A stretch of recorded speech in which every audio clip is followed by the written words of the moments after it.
My name is Tyron McClue. I am a thespian, also an actor. My name is JP.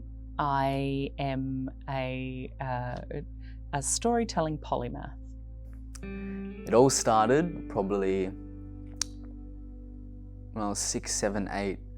I'd always put on performances with my cousins, and we'd have like family events and gatherings, and we'd all like link up and we'd create dances and little performances and shows, probably as you would as well. And I ended up watching Iron Man, and like I was big into Astro Boy as a kid. And like the whole action sequences and my imagination was just going wild. And then like seeing Iron Man, I was like, I want to do that. I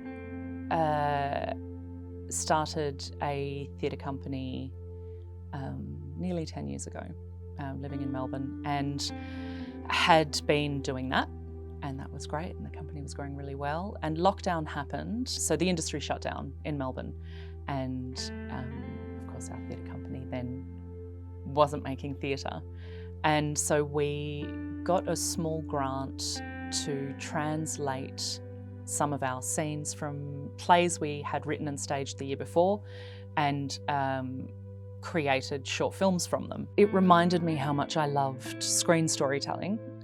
My first degree in the late 90s had been in broadcasting, and I had been looking around for some postgrad study to do anyway, and then stumbled across WASA. WAAPA, life in general, it's like if you deserve it, then something will be handed to you, and it's up to you to take it. And if you can't take it, or it's too far out of reach, then there's a lesson to be learned from it. So, for example, last year I wrote and produced a short scripted film. I wrote a web series episode, and I assisted on a bunch of other films in pre and post-production and on set. So that, as just the practicum, is significant. So Orestes, which is what we're doing now, there's a character in it that I'm playing called a Fury that is androgynous. So I'm wearing a crop top and I'm wearing heels and I'm wearing like this pink color, and it's something that's completely different to what I would ever experience in my life. And me giving my all to that character, I get to live a life that I'll never experience, because I'm not gonna go home and chuck on heels. I'm not gonna go home and chuck on a crop top and wear it out in society. But because I got to live a character's experience, I can say that I've done that before. So when you become like 50, 60 years old and you have thousands of stories embedded within you, that's when you can find like true complexity between the A-class actors compared to like someone just starting out. So as an actor, as a writer and a director, yeah, I mean, practically, I would love to be able to live off my art. And what I want to do is tell stories well. What I want to do after I leave uni and graduate is I want to work with the Yuriarkan Theatre Company, which is an Aboriginal theatre company in Perth. And I want to be able to do a show with them, a big budget show, and be able to tell our stories. And after that, eventually work with Black Swan Theatre Company.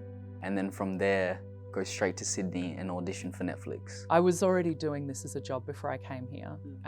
I came to do a master's degree, so it's not a change of career, it's sort of adding some more pieces to it. But yeah, I'll tell stories until I die. If someone has the drive, the passion, that they can achieve whatever they want, if they're putting in the work, then they could actually surpass the people in training here, like the people that are in class that aren't doing the extra work.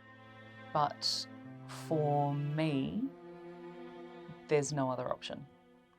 I have worked in a lot of different fields, and I've had years where I worked big proper jobs, and I wore suits and pearls and walked into boardrooms and made good money and was miserable.